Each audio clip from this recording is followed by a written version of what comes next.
రాయలసీమ ప్రాంతం పారిశ్రామికాభివృద్ధి దిశగా వేగంగా ముందుకు సాగుతోంది.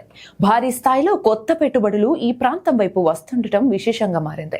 ప్రభుత్వం వెల్లడించిన వివరాల ప్రకారం రాయలసీమలో 4.5 లక్షల కోట్ల రూపాయలకు పైగా విలువైన పెట్టుబడి ప్రతిపాదనలు వచ్చినట్లు తెలిపింది. ఈ పెట్టుబడులు అమల్లోకి వస్తే వేలాది మంది ఉపాధి అవకాశాలు లభించే అవకాశం ఉందని అధికారులు భావిస్తున్నారు. ఈ పెట్టుబడులు ప్రధానంగా గ్రీన్ ఎనర్జీ, సోలార్ విద్యుత్, విండ్ పవర్, పంప్డ్ స్టోరేజ్ ప్రాజెక్టులు, తయారీ పరిశ్రమలు, మౌలిక సదుపాయాల అభివృద్ధి వంటి కీలక రంగాల్లో కేంద్రీకృతమవుతున్నాయి. ఇక ఇటీవల కాలంలో విద్యుత్, రహదారులు, పారిశ్రామిక పార్కులు, భూ లభ్యత వంటి అంశాల్లో ప్రభుత్వం తీసుకుంటున్న చర్యలు పెట్టుబడిదారులను ఆకర్షిస్తున్నాయని అధికారులు చెబుతున్నారు.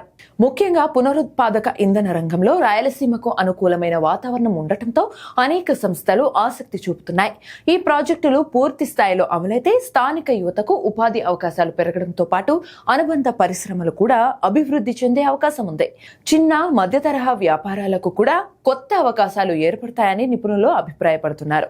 అంతేకాదు పారిశ్రామిక వృద్ధితో పాటు రవాణా, గృహ నిర్మాణం, హోటళ్లు, సేవారంగం వంటి విభాగాల్లో కూడా ఆర్థిక కార్యకలాపాలు మరింత వేగం పుంజుకునే అవకాశం ఉందని అంచనా వేస్తున్నారు.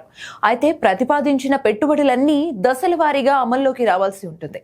అవసరమైన అనుమతులు, మౌలిక సదుపాయాల అభివృద్ధి, నిర్మాణ పనులు పూర్తయిన తర్వాతే ఈ ప్రాజెక్టులు పూర్తి స్థాయిలో కార్యరూపం దాల్చనున్నాయి. మొత్తానికి 4.5 లక్షల కోట్లకు పైగా పెట్టుబడి ప్రతిపాదనలు రాయలసీమ అభివృద్ధికి కొత్త ఊపునివ్వనున్నాయి. ఈ ప్రాజెక్టులు విజయవంతంగా అమలైతే ఉపాధి, పారిశ్రామిక వృద్ధి, ప్రాంతీయ ఆర్థిక అభివృద్ధి ఇది కీలక మలుపు మారే అవకాశం ఉంది.